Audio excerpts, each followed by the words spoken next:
Jupiter aspecting Mercury. Jupiter in Scorpio aspecting Mercury in Cancer. So check this out.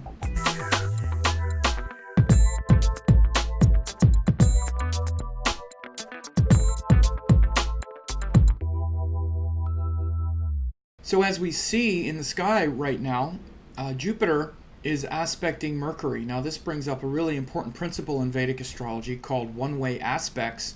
I haven't heard a lot of other astrologers really talk about one-way aspects. It's a big thing that I talk about because aspects can be mutual, like when they are opposite each other. That's an opposition. And in that sense, two planets are mutually aspecting each other because one is giving the aspect to the other and the other is returning it. But then you also have special aspects from outer planets. And I specifically label them one-way aspects. Guess why? Because it's one way. For example, right now in the sky, as I record this on August 18th, 2019, Jupiter is aspecting Mercury. But Mercury is not aspecting Jupiter back. Okay, this is a one-way aspect of Jupiter conferring this expansive blessing to Mercury. Recently, the other planets that just went through Cancer also received Jupiter's one-way aspect. So this is one of the other reasons why Jupiter transits are so important, and they not only occupy and are conferred on the sign that Jupiter joins for the next year, but also the other planets in the same element, because Jupiter gives aspects to a trine, which means Jupiter is in Scorpio, which is a water sign. So all planets that pass through all water signs for the next year, which started last year, receive Jupiter's blessing and Jupiter's aspect. And of course, Jupiter is Guru, which means our teachings and our higher wisdom, hopefully, and the benefit that we get from our teachings. And the quality of the teachers we have and all like that is shown in the natal chart. So you'll see the kind of teachings that a person gravitates toward based on their natal chart and the kind of teachers they get, their ability to recognize a good teaching when they hear it, and all this kind of stuff is shown by Jupiter in someone's natal chart.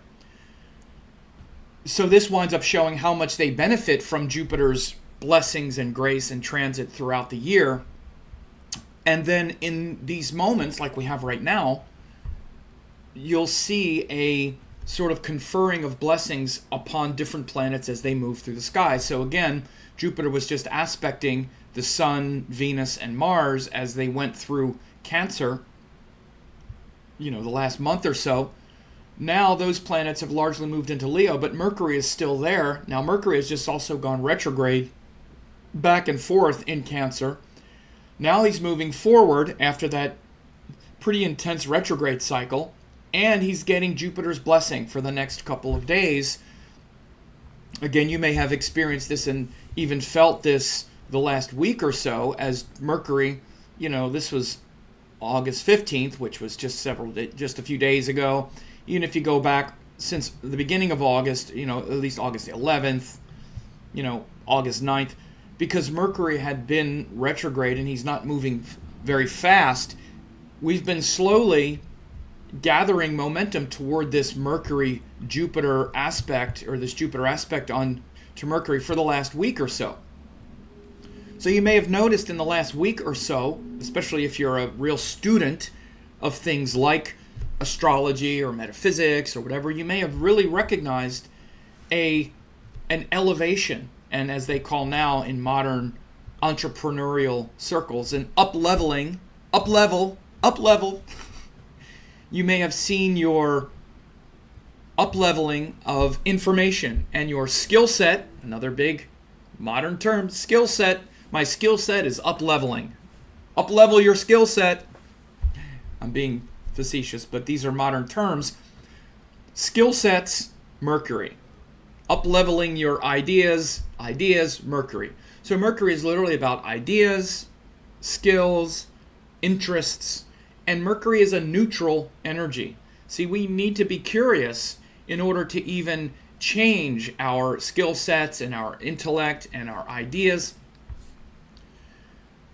And we go into many different areas and consider a lot of things with Mercury. At least we should. We're supposed to be open-minded with Mercury and flexible and curious about all things. That's what Mercury is. Gathers a lot of information. But in the planetary order, Jupiter comes after Mercury so that we don't just keep frittering and playing around with a bunch of ideas and developing a bunch of skills and ideas that are kind of meaningless. But Jupiter comes after Mercury to connect all of that skill and data gathering and information and ideas to something important. That's what Jupiter is, something inspiring and elevated.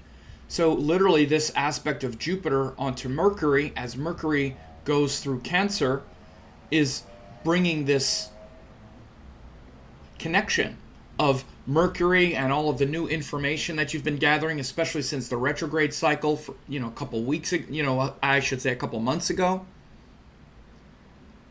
Since like early July, when Mercury first poked his head in Cancer. So since early July, we've kind of been in the spin cycle of trying to figure some new things out, trying to intuitively connect information with the heart and integrate information into the heart.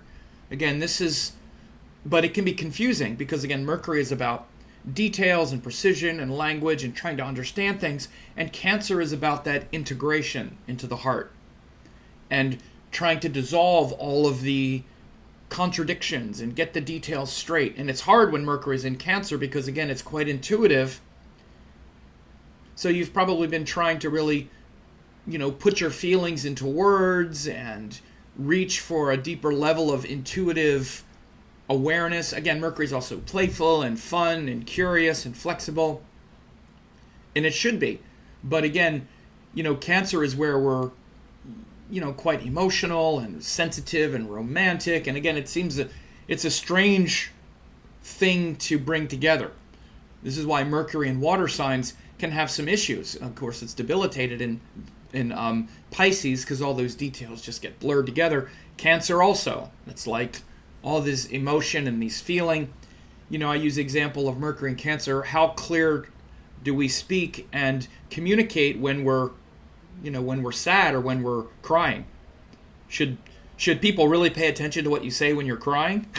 Probably not. You're not thinking with a lot of discrimination and really expressing how you truly see a situation, which is what Mercury is trying to give it. Mercury is really important in giving us the correct answer. It's like the story in our head. And usually the story in our head is not very clear when we're emotional because we're just in that feeling. So this is what Mercury in Cancer is all about. But again, there's a lot of potential there because we're, as I say, trying to connect all of these details. It comes after Mercury in Gemini. Mercury goes through Gemini where we get a lot of, we gather a lot of information, and then we need to bring that information and data and details and skills into the heart where it dissolves and merges with the rest of our being. So again, we've been hanging out in that energy for quite a while. So this is really what happens when a planet goes retrograde. Like when Mercury goes retrograde, it actually winds up just kind of putting a lot of emphasis on one thing for a few months, when usually Mercury goes through a sign pretty quickly and we kind of move on to the next thing. It hangs out in one sign for a couple months when it goes retrograde. And so we have to kind of stop and then sort of grapple with that lesson for a while. So that's what we've been doing, and we're going to really get this blessing of Jupiter conferring this blessing onto Mercury in the next few days, the next week or so. We'll also be able to really benefit from it. So pay attention to these inspiring messages from teachers, from teachings, especially new teachings and teachers and ideas that have come into your life in the next, over the next, during the last, several weeks to a month or so. Notice how you've been up-leveling your ideas, right? Taking them to the next level, your skills, a new level of curiosity and playfulness hopefully has come through. And again, it's all been benefiting from Jupiter's aspect. Because even when Mercury was here before, Jupiter was aspecting, but Jupiter was also retrograde. There was still a lot of that twisted up Scorpio energy, like I've been talking about, where we were kind of feeling that sort of intensity and stuckness. Again, let's keep this in context. As I've been saying, we're coming out of a very intense and difficult time of this year with all those eclipses and all of that Mars Rahu and Jupiter retrograde. Saturn is still retrograde. This backdrop is still K2 Saturn. All that is still, but as I said a couple weeks ago, if you've been watching my updates, we're coming on the other side of that now, right? And you're seeing this energy start to release. So again, while all that stuff is going on, it's a time for us to really go deep and notice how certain things don't work and how we're challenged. Those eclipses blow things open. And trust me, save me your sob stories. Those eclipses happen in my first house, right on my birthday, right on my sun. So I've had all these eclipses too. So I get it. I know. And it's big challenges and doubts and stuff that we work through. And hopefully, again, when we have spiritual practices and that's the center point or the centerpiece of our life, then those moments of intensity really force us to get down to a deeper kind of bare bones level of integrity and truth around everything, really. And your spiritual practices are where everything comes together. Spiritual practices are what bring all of these apparent astrological conflicts together. So again, when you're doing spiritual practices regularly, then rather than having this Mercury and Cancer just fry your brain and have you all kind of spinning out, it actually takes you to the deeper level of it, right? And you're intuitively dancing with the energy very gracefully and working through the deeper level. And so, hopefully you've been, working spiritually from a place of depth. And so this Jupiter aspecting Mercury that's going to come in the next few days, the exact aspect, this is the 19th, Monday the 19th, then Tuesday the 20th. You see it's like exact. And then you see Mercury is now higher. So then it starts to separate a little bit. This is on Wednesday, but Monday, Tuesday, Wednesday of this week, upcoming, will be really, we'll really feel it. But then even after that, now Mercury has passed over this blessing and it keeps going. And then this is something hopefully that you've integrated, that you can integrate. A whole new awareness, a whole new inspiration, a whole new paradigm of understanding. Because again, this is what Jupiter does. Jupiter gives the big picture. Again, the recognition of the guru, of the teaching. Again, we often project the guru itself as meaning the person, which again, we're grateful that a person shows up as a guru. But a great guru is a representative of a teaching that hopefully you then also explore. Again, this is why you always hear people say, well, the guru is within, so why do we need a guru? Yeah, the guru is within, but we usually aren't. So an external guru shows up and shows us something. We get a revelation of some sort. They're a pure representation of a teaching. And again, this is a lot of what you can be seeing over the next over the next few days. And then that teaching comes into us, and then it activates the guru within. Right?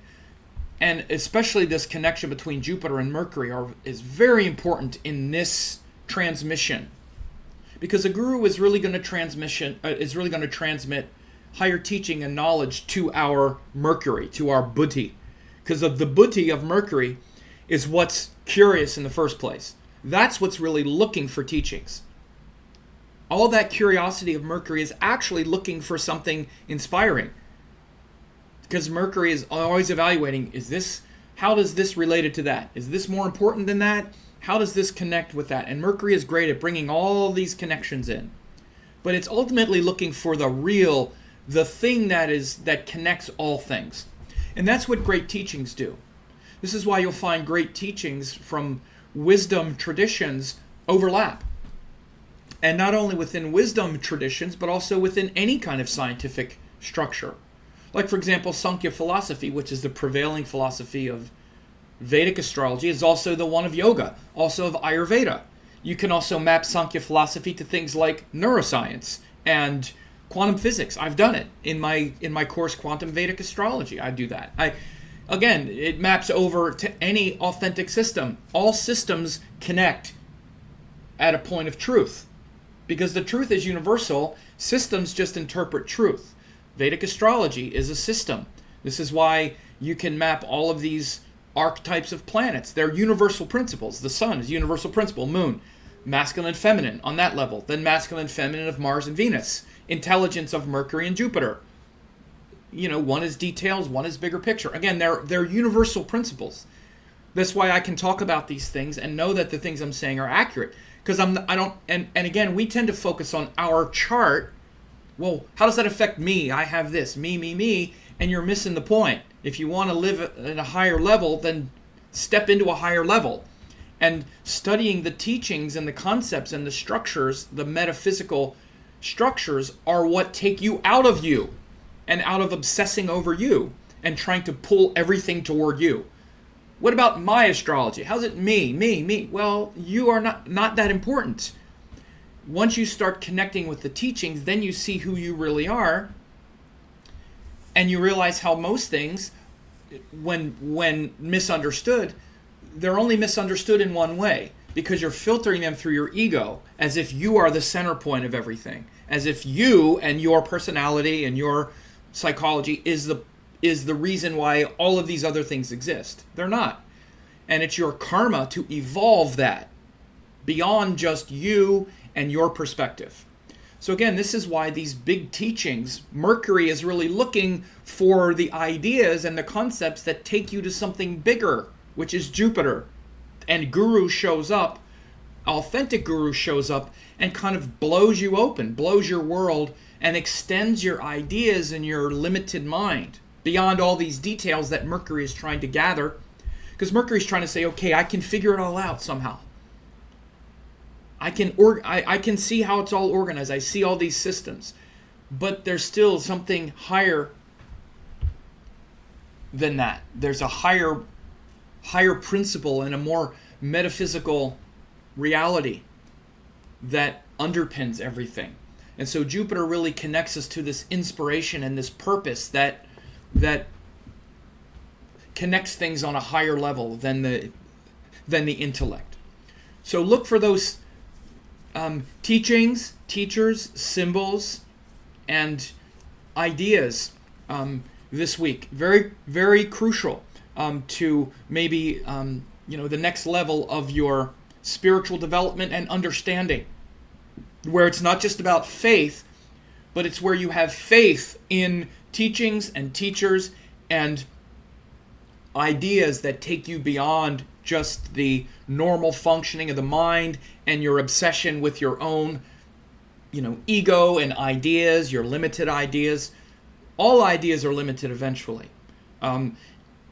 But when they connect with something bigger, which is Jupiter, then we start to study and really feed our mind the good food. And that's what Mercury is really looking for. And Mercury needs to be elevated. Otherwise, we see no difference between, studying Vedanta and the higher teachings or some BS garbage that doesn't really do anything but keep us in some rajasic state of mind. Because that's what Mercury is. It's rajasic. It doesn't mean it's bad. Mercury's nature is to be intelligent and curious and try to find the new thing and enjoy and find that joy of beauty, of fun and stimulation. Everybody knows if you want kids to learn, you make it fun.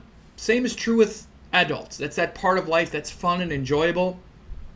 But it's just as fun and enjoyable to learn things that are enlightened and elevated than it is to learn things that aren't worth a damn, that just waste our time. So now this one-way aspect of Jupiter onto Mercury. Jupiter is just saying, here's a blessing, Mercury. Here's the great gurus and teachers for your mind. And to help elevate them beyond just the emotional sort of miasma that we've been kind of swimming in for the last month or so. Last thing I'll say is that this Jupiter is also in Scorpio. So you can go back and look at the recent video I did on Jupiter in Scorpio to understand the quality of the Jupiter aspect that's coming. Again, all of this is also there. Jupiter has been in Scorpio, so it's these kind of teachings. So your teachings have been also really, really pressured and really, run through the spin cycle for the last, several months. So there's a lot more depth and perhaps intensity and metaphysics and devotion right now to teachers as well, because you've gone through some darkness and some transformation around your teachers and teaching since last year. So again, all of these things pile up. Again, this is why when people even ask me simplistic questions like, I have this doing that, what's that mean? You got to look at the whole thing. You got to look at all of that. This is a Jupiter from Scorpio who has just gone direct after being retrograde, aspecting Mercury in Cancer after having gone retrograde. All of that is cooked in if you're going to do a good interpretation and a good evaluation. So keep those things in mind, and you might want to go back and also watch the primer that I recently did on the Jupiter in Scorpio, because that is going to give you a lot of insight into the nature of this aspect as well, where you are with your Jupiter things at this point as well. So I appreciate your time, and share this video with others, and make sure to subscribe and ring the bell on my channel if you're not a subscriber, so that you get updates in the future. So thanks a lot.